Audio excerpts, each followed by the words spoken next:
Bonjour, bonjour à toutes et à tous ceux qui nous rejoignent ce matin pour ce culte vidéo. Nous sommes réunis ici en présence de Dieu avec nos attentes, mais aussi avec les attentes du monde. Nous venons avec notre foi, mais aussi avec nos doutes. Nous venons avec nos espoirs, mais aussi avec nos craintes. Nous venons avec notre colère et peut-être même la haine que nous portons en nous et qui nous fait tant souffrir. Nous venons tels que nous sommes, car c'est lui-même qui nous invite à venir le rejoindre et il a promis de ne jamais se détourner de nous. Alors, qui que nous soyons, paroissiens habituels de l'Église protestante unie de Niort ou zappeurs de passage, alors soyons tous les bienvenus. Et nous allons chanter le cantique 2108 dans nos recueils Alléluia. C'est toi, Seigneur, qui nous unit. On va chanter les 3 strophes.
De la louange.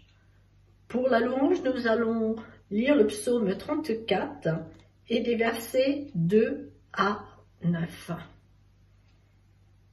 de David. Je veux remercier le Seigneur à chaque instant. Ma bouche chantera toujours sa louange. Je suis très fière du Seigneur. Vous, les gens simples, écoutez-moi et soyez dans la joie. Dites avec moi, le Seigneur est grand, chantons tous ensemble son nom. J'ai cherché le Seigneur et il m'a répondu. Je n'ai plus peur de rien. Ceux qui regardent vers lui brillent de joie et leur visage n'est pas couvert de honte. Quand un malheureux crie, le Seigneur l'entend. Il le sauve de tout ce qui lui fait peur. L'ange du Seigneur monte la garde autour de ceux qui respectent Dieu. Il les délivre Goûtez et voyez comme le Seigneur est bon. Est heureux celui qui s'abrite en lui. Amen. Ô Seigneur, ta fidélité remplit les cieux et ta bonté dépasse toute estime. Ta justice est pareille au mont, tes jugements sont plus profonds que le plus grand abîme. De la puissance du néant, tu veux sauver tous les vivants, toute chair, toute race. Les hommes se rassembleront autour de toi, ils trouveront leur paix devant ta face. Que précieux est ton amour dans ta demeure nuit et jour, la table est toujours prête et tu nourris ceux qui ont faim de l'abondance de tes biens en un repas de fête. Ta joie est comme un flot puissant à la fraîcheur de ce torrent, nos cœurs se désaltèrent. La source de vie est en toi, par ta lumière l'âme voit triompher la lumière.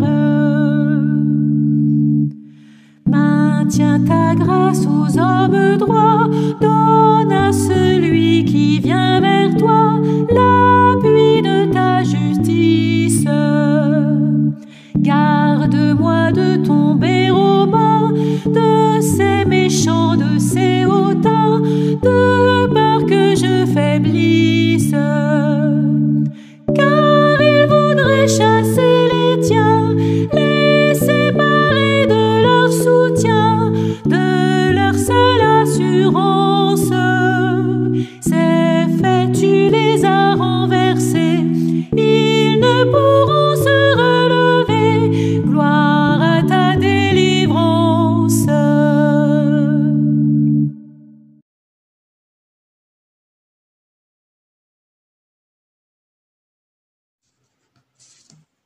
Ensemble, confessions nos péchés. Seigneur, mes paroles sont de sable, elles s'effritent, manquent de consistance, et ce que je bâtis avec elles chancelle, soit le Verbe qui les assure. Seigneur, mes pensées sont de pierre, elles sont lourdes, difficiles à tailler. Aide-moi à régler mes pensées sur les tiennes, à les transformer au miroir de tes commandements. Seigneur, ma volonté est de glaise, fragile, elle passe d'une forme à l'autre. Sois le potier à la main sûre et habile, façonnant son ouvrage dans un geste d'amour. Tu connais, Seigneur, la matière dont je suis faite, ce péché qui me fracture, source de tant d'impasses. Dans ton pardon, éprouve-moi, dirige-moi, affermis-moi. Amen.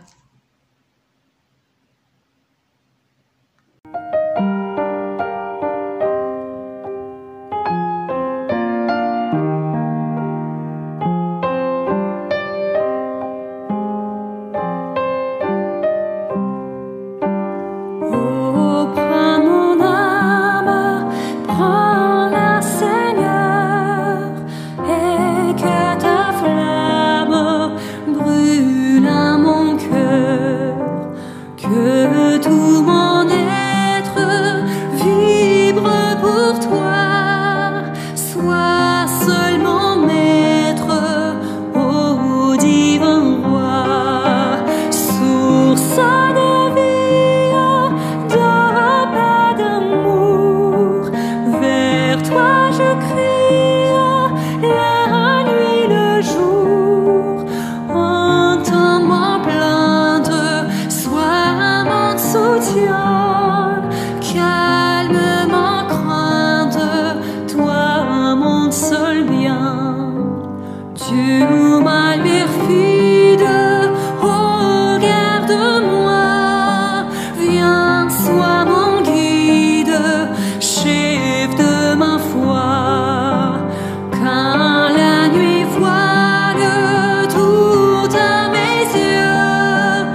Annonce du pardon.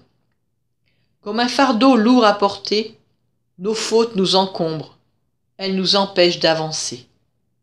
Mais avec Michée, nous croyons que Dieu les piétinera.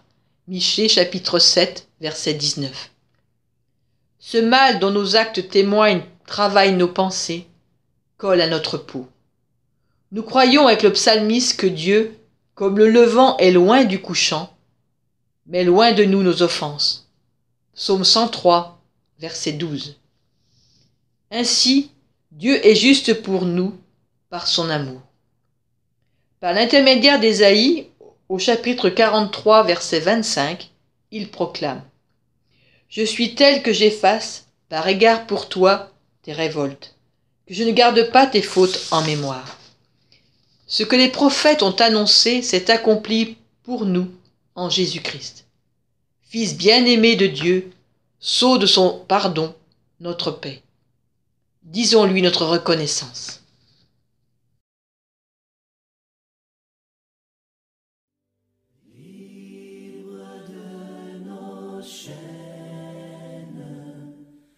Nous marchons vers toi. Ta main souveraine a fermé nos pas, armés de lumière, couronnés d'éclat. Soyons sur la terre, messagers de joie. Alléluia,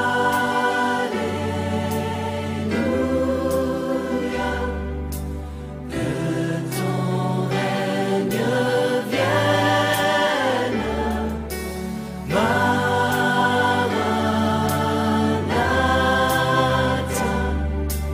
viens Jésus, règne en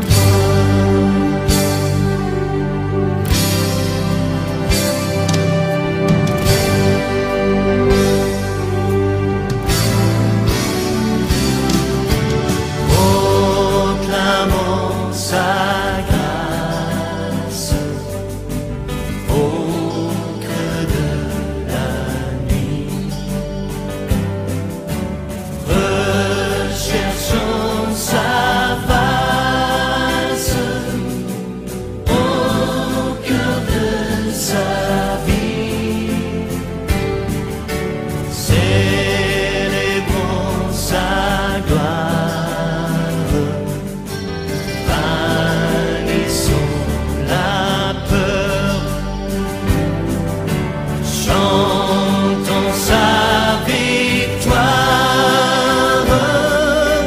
Jésus est vainqueur. Alléluia, que ton règne vienne.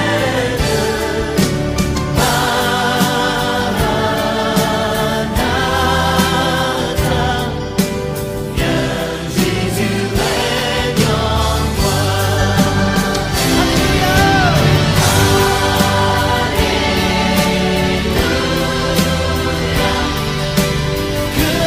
ton règne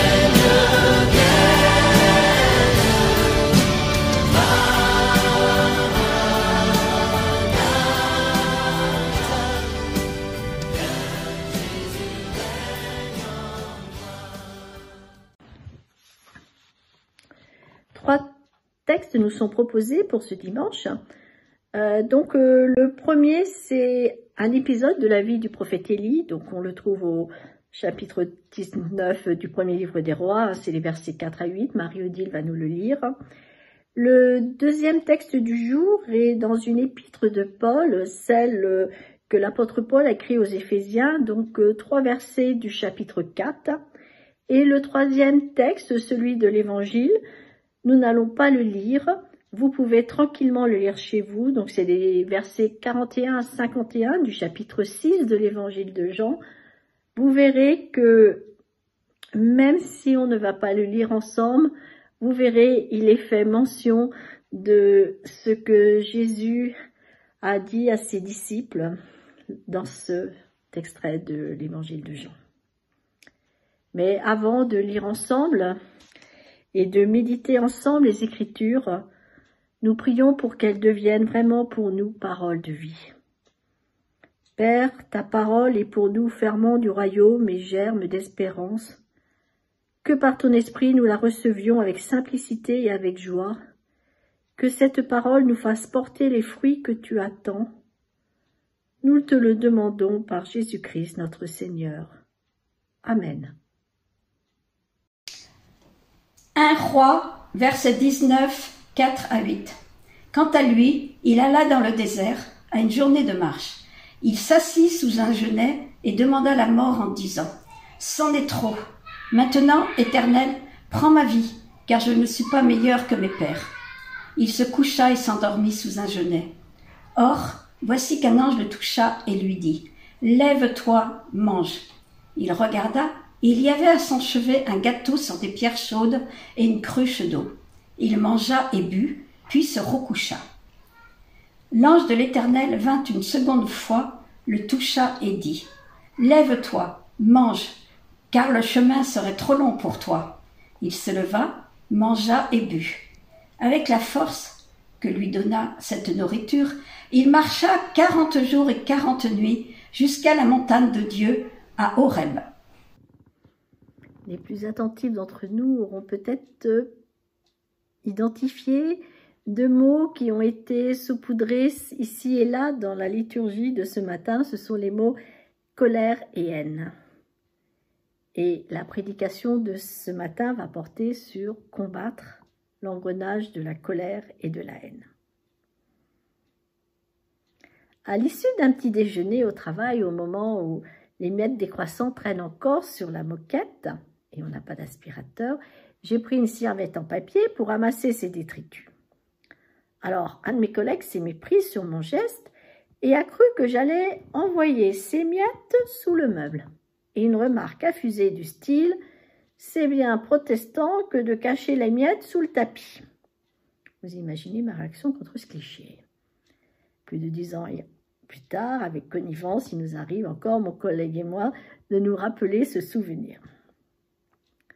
Si les protestants, à tort nous en sommes tous persuadés ici, souffrent de ce cliché, la Bible peut encore moins être accusée de mettre la poussière sous le tapis. Aussi bien dans l'Ancien Testament que dans le Nouveau, rien n'est caché de la nature humaine. Et si le livre des rois nous présente le prophète Élie, pris dans l'engrenage de la colère et de la haine, l'épître de Paul aux Éphésiens exhorte les chrétiens d'Éphèse à éviter ces pièges. Nous allons donc étudier ces deux textes ensemble ce matin et découvrir que cet engrenage n'est pas fatal. L'épisode de la vie du prophète Élie que nous venons de lire dans le premier livre des rois se situe au IXe siècle avant Jésus-Christ, dans le royaume d'Israël. À cette époque, Israël, le royaume du Nord, est désormais séparé du royaume de Juda, qui lui a Jérusalem pour capitale. Le roi de ce royaume du Nord est Akab, de la dynastie des Omrides, et cette dynastie se veut puissante, c'est elle qui a fondé ce royaume du Nord et a établi la capitale à Samarie, avec palais et vraisemblablement temple. Le mariage du roi Akab avec Jézabel, une princesse phénicienne, a rapproché Israël du pays de la Phénicie, du pays voisin. Cette ouverture vers la Phénicie entraîne la vénération du dieu Baal et de la déesse Ashéra. Un conflit religieux émerge donc entre les prophètes de l'Éternel, de Yahvé, et les prophètes de Baal et d'Ashéra. Et les prophètes de Baal et d'Ashéra sont soutenus par la reine Jézabel. Le conflit est dur entre les deux camps religieux, avec en toile de fond un déficit de pluie provoquant une grave sécheresse sur tout le pays. Dans ce contexte, Élie est combatif. Il ne craint pas de se présenter directement devant le roi Akab et de proposer un défi aux prophètes de Baal et d'Achéra. Mais quel est donc ce défi? Le défi que propose Élie est le suivant. Vous invoquerez votre Dieu Baal, et moi j'invoquerai l'Éternel. Le Dieu qui répondra en faisant descendre le feu sur l'autel pour brûler le sacrifice, c'est lui qui sera Dieu. Tout le peuple israélite est rassemblé, imaginez la scène. 450 prophètes de Baal sont là, on a tué 2 bœufs, 2 autels en pierre ont été construits pour l'occasion. Du bois a été déposé dessus, puis sur chacun d'eux, les morceaux d'un bœuf. Et les prophètes de Baal d'invoquer leur Dieu, de gesticuler, d'hurler et même de se flageller. Et ce, toute la journée, du matin au soir. Élie se tait toute la journée, mais à l'heure du soir, le prophète Élie prononce une simple prière.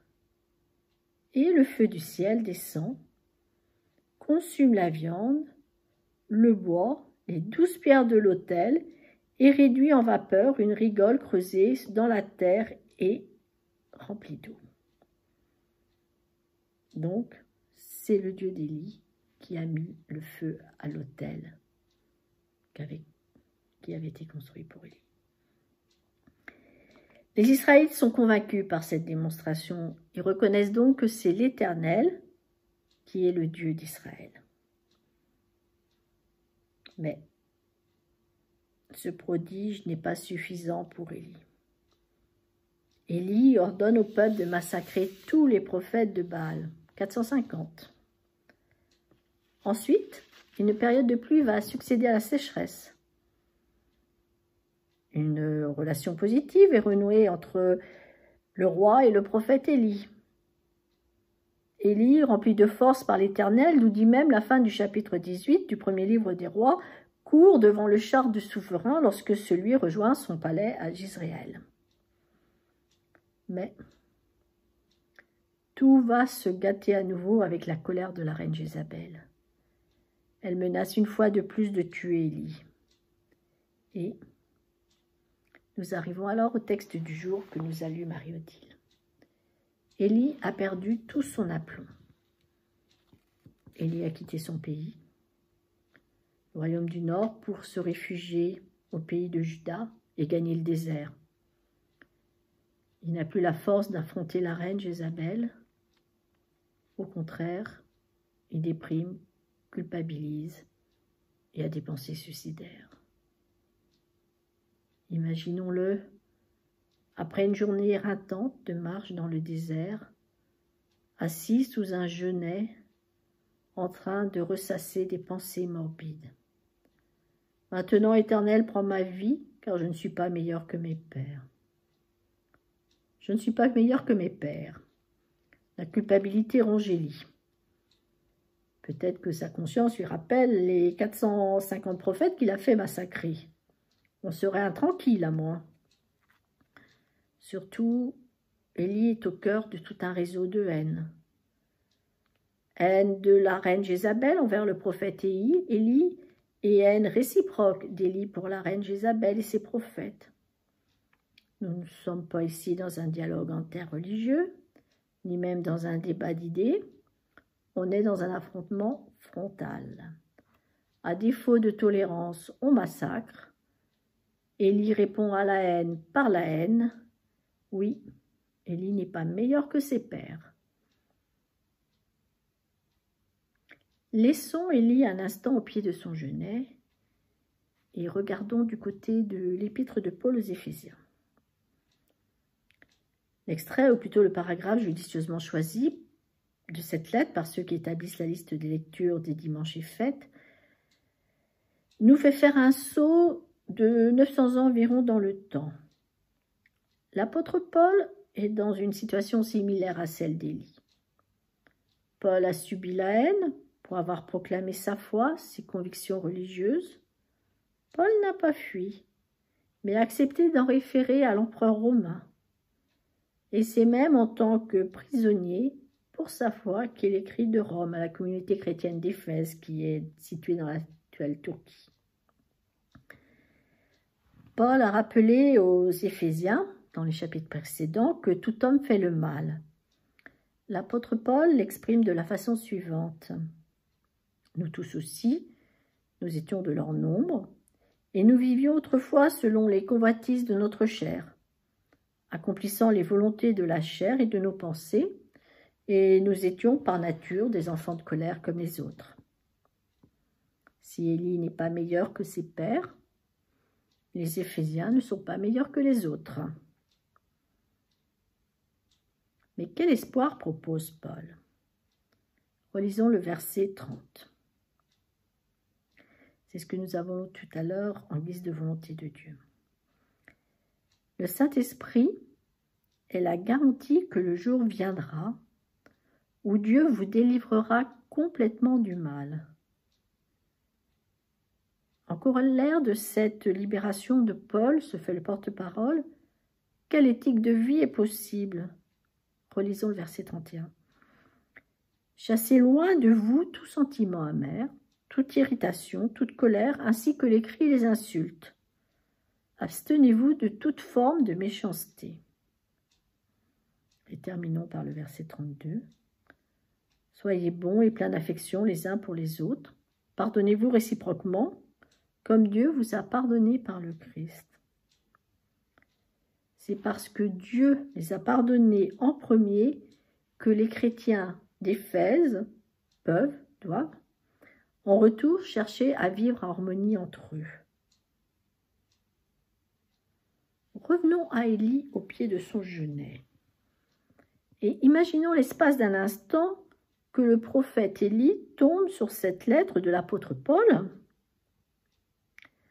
à ce moment même où il se lamente et interpelle son Dieu, « Maintenant, Éternel, pour ma vie, car je ne suis pas meilleur que mes pères. » Élie aurait-il été réceptif à l'annonce du pardon et à l'exhortation de l'apôtre Paul à fuir la colère et à ne pas répondre à la haine pour la haine? Je ne crois pas. Et c'est là que nous nous rendons compte de toute la psychologie de Dieu. Il sait qu'il est inutile, je pense que vous l'avez expérimenté, vous aussi, de vouloir faire entendre raison un esprit trop agité pour écouter.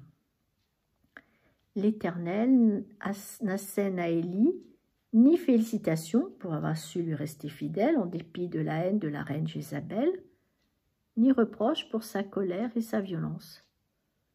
C'est prématuré, ce n'est pas encore le moment. L'Éternel va bientôt se faire connaître à Élie au mont Horeb dans le murmure d'un vent doux et léger. Mais ce n'est pas encore maintenant.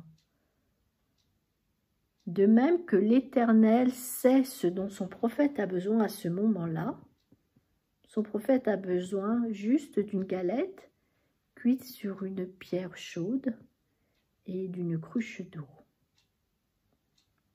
Par 2 fois, il envoie un ange lui déposer ce repas qui apportera à Élie les forces nécessaires pour continuer son chemin. Une simple galette et une cruche d'eau ont été préférables à un discours théologique, puisqu'Élie va reprendre des forces. Nous venons de relire et de mettre en relation ces 2 textes de la Bible. Un épisode d'histoire du prophète Élie d'autre part, et d'autre part un extrait de la lettre de Paul aux Éphésiens. Et alors, en quoi cela me concerne? En quoi cela nous concerne-t-il? Qu'est-ce que ces textes peuvent apporter à chacun d'entre nous? Bien sûr, je n'ai pas comme Élie massacré ceux qui ne pensent pas comme moi, ceux qui ne partagent pas mes convictions. Dans notre pays, des cours de morale et une éducation à la laïcité bien comprise ont dès l'enfance appris le respect de l'autre et de sa différence, y compris religieuse. Mais si je regarde au fond de moi, je sais que, comme tous les habitants d'Éphèse du 1er siècle, la haine et la colère savent y trouver une place. Cependant, il m'est offert de m'approprier et de vivre le message de l'apôtre Paul. Je suis pardonné, donc je peux pardonner.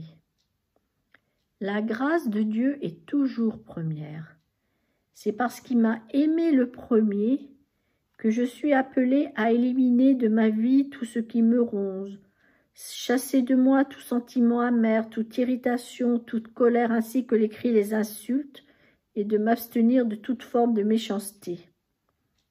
Je peux tendre à éloigner de moi tous ces sentiments négatifs listés par l'apôtre Paul, sentiments qui font souffrir et les autres et moi-même. Et alors, les sentiments positifs vont être possibles. Propager la bonté, l'affection, le pardon, tout ça est réalisable parce que je les aurais déjà reçus de Dieu. Mais parfois,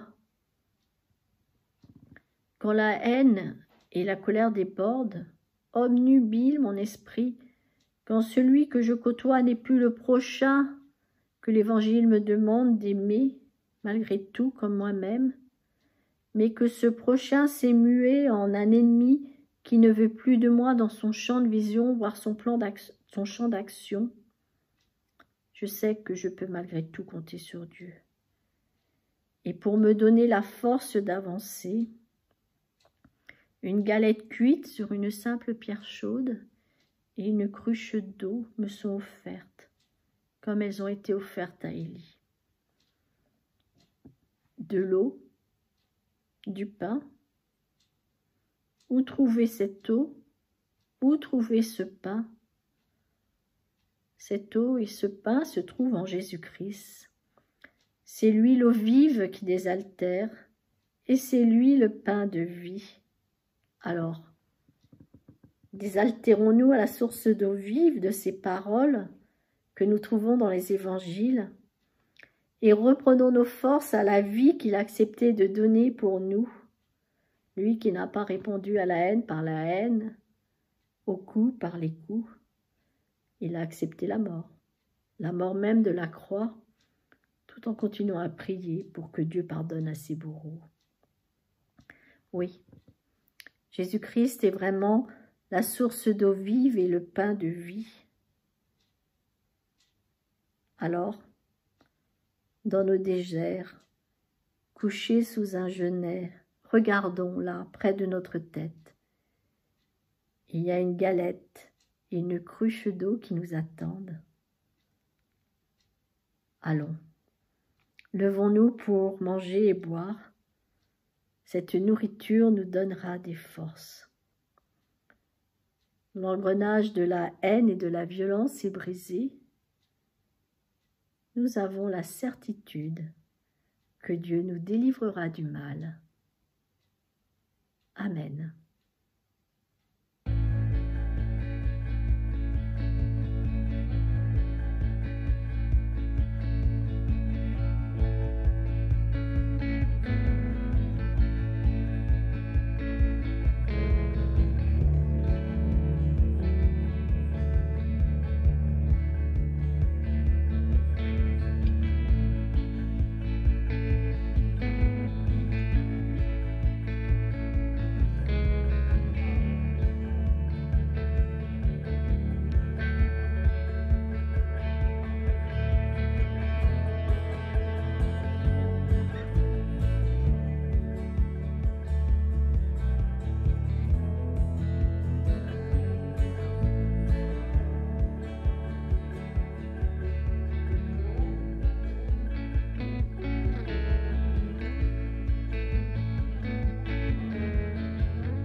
le moment de la confession de foi.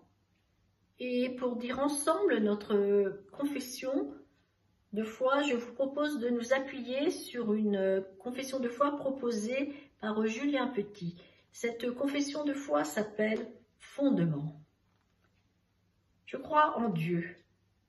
Par sa volonté souveraine, il soutient le monde et le conduit à son accomplissement.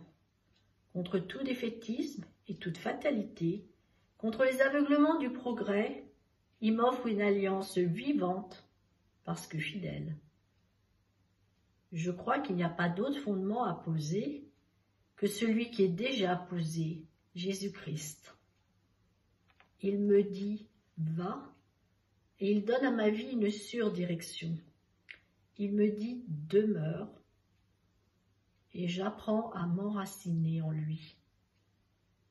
Je crois en l'Esprit qui m'aide à surmonter les crises et à refonder ma vie en Dieu. Il comble les manques de ma prière, il m'ouvre au véritable amour.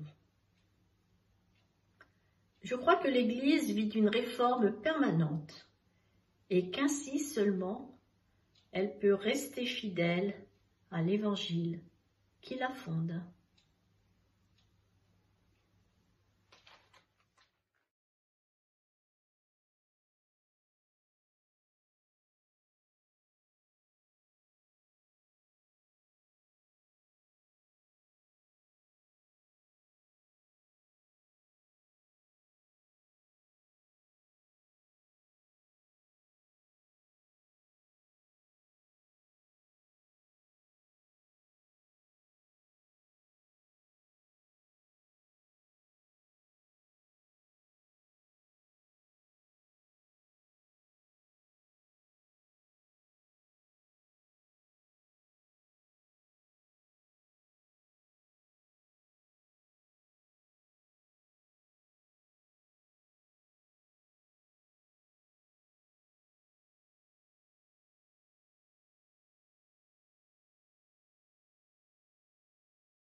Voici la fin de notre culte.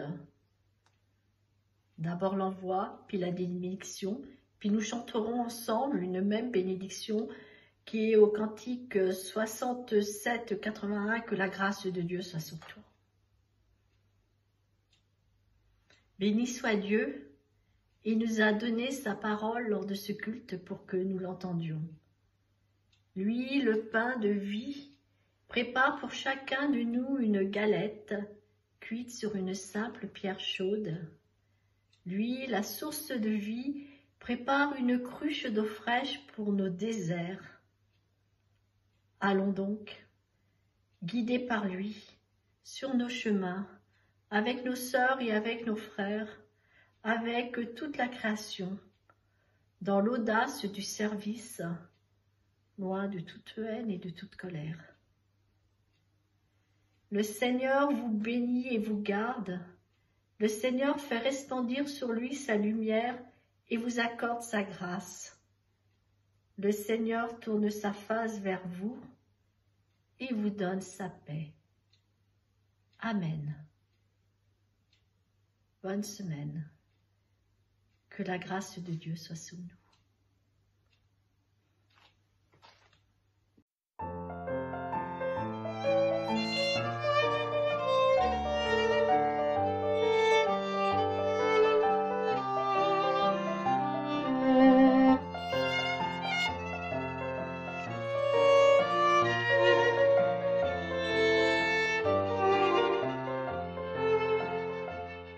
Que la grâce de Dieu soit sur toi, pour t'aider à marcher dans ses voies. Reçois tout son pardon et sa bénédiction. Va en paix, dans la joie, dans l'amour. Que la grâce de Dieu soit sur toi, pour t'aider à marcher dans ses voies. Reçois tout son pardon et sa bénédiction. Va en paix, dans la joie,